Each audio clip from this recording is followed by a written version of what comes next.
Hi viewers, welcome to Excel Tutorial Hub. In this video, we will learn about how to sum only visible cells in Excel by applying the subtotal function. Let's jump right in.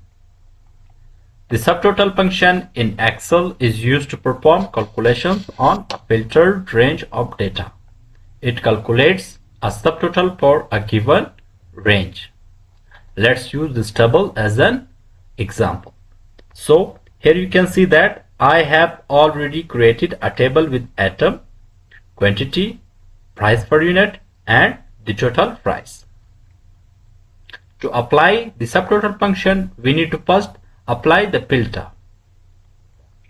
And to apply the filter, we need to highlight the first row, click on data, click on filter.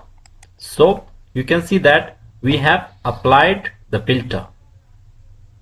Now let's apply the subtotal function. So for that we need to type here is equal to type subtotal, open parenthesis, type 109, type comma, highlight the range of data,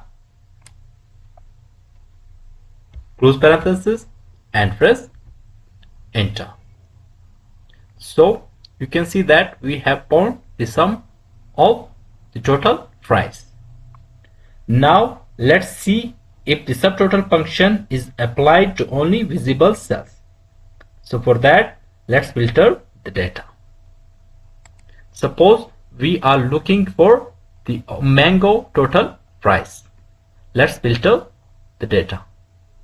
Click on atom, deselect all the data, click on mango and click OK.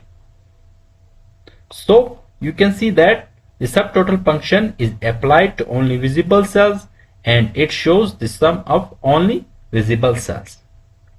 So that's how we can use the subtotal function to sum only visible cells in Excel. Thanks for watching this video.